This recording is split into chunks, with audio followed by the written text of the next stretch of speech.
Ini tafsir Ibnu Katsir. Ini risalah Qusairiyah. Kitab-kitab yang menjelaskan tentang Al-Quran seperti ini sebenarnya kitab iblis. Kenapa saya bilang kitab iblis? Saya akan membakar kitab-kitab ini.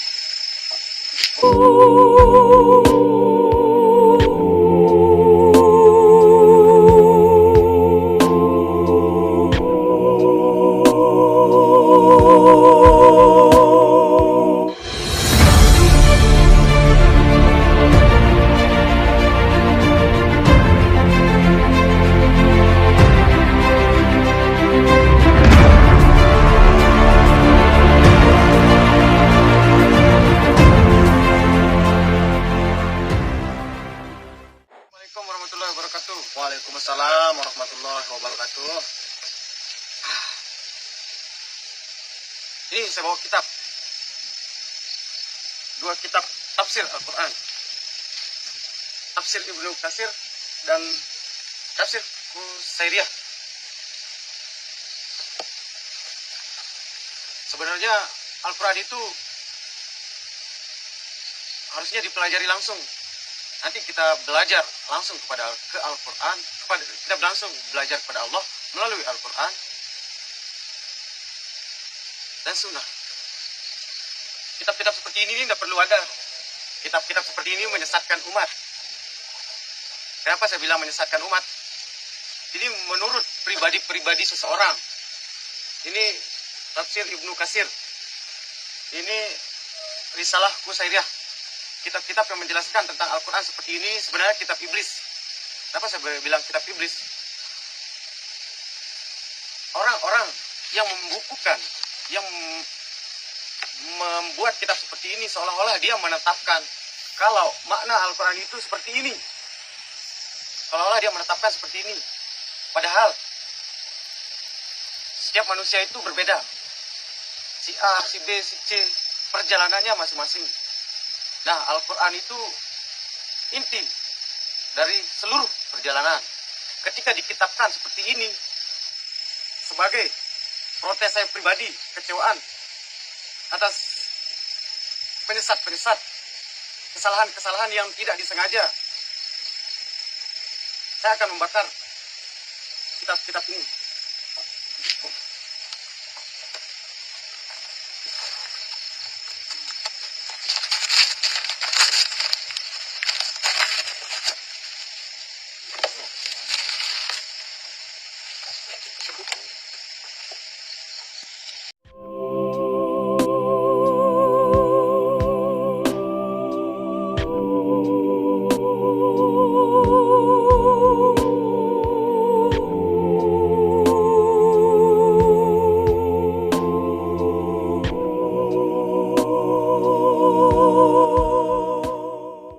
Assalamualaikum warahmatullahi wabarakatuh. Kembali berjumpa dengan saya di channel Hamzah Gantarang.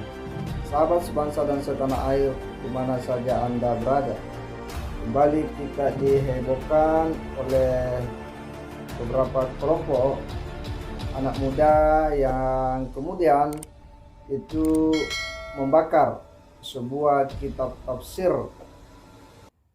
Dan nampak bahwa anak muda tersebut itu berambut pirang, didampingi oleh beberapa rekan-rekannya.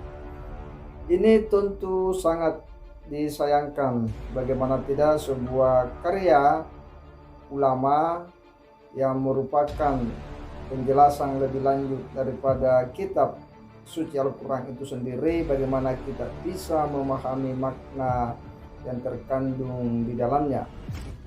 Dan anak muda ini nampak bahwa tafsir-tafsir menurutnya itu adalah sebuah pemikiran yang tersendiri adalah pemahaman daripada orang-orang itu. Bahkan ya, menurut beliau bahwa ini adalah sebuah karya iblis. Dan ini tentu merupakan bentuk penghinaan, bentuk merendahkan daripada karya-karya para ulama.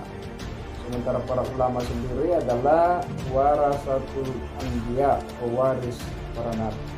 Bagaimana mungkin kita bisa memahami isi daripada Al-Quran jika tidak melalui penjelasan atau kitab-kitab tafsir para ulama yang kredibel? Dan saya yakin bahwa anak muda tersebut ini tentu tidaklah memahami bagaimana sejarah verifikasi ilmu pengetahuan di dunia Islam. Bagaimana para ulama-ulama dengan tulus dan ikhlas mencurahkan seluruh pikiran, hati, waktu hanya untuk menulis kitab-kitab yang menjelaskan lebih lanjut tentang Al-Quran dan hadis Nabi. Dan apa yang dilakukan oleh anak muda tersebut ini tentu tidak boleh dibiarkan. Jangan sampai ini menjadi penyakit yang bisa menjangkiti generasi kita. Tentu muncul pertanyaan, apakah ini dampak daripada kelompok-kelompok yang selama ini selalu berteriak agar kembali kepada Al-Quran dan hadis? Dan jika itu berarti bahwa memang sangat berbahaya kelompok-kelompok yang selalu menganjurkan kita kembali kepada Al-Quran dan hadis tidak melalui para ulama. Seyogianya kita memahami Al-Quran dan hadis melalui para ulama-ulama yang kredibel, yang memang memiliki potensi yang memadai, yang bisa menjelaskan kepada kita semua tentang Al-Quran dan hadis. Dan kita berharap bahwa orang ini harus diberikan pencerahan, dan kita berharap para ulama-ulama kita itu tampil ke depan menjelaskan kepada publik dan kepada kelompok-kelompok ini agar tidak lagi melakukan hal yang sama, karena jelas itu sangat merendahkan karya-karya para ulama, tidak menghargai tradisi keilmuan dalam dunia Islam. Kita akan coba menyimak bagaimana penjelasan dari para ulama-ulama kita terkait dengan kelompok-kelompok yang selalu berteriak kembali langsung kepada Al-Quran dan hadis tanpa melalui para ulama atau tidak melalui kitab-kitab tafsir para ulama.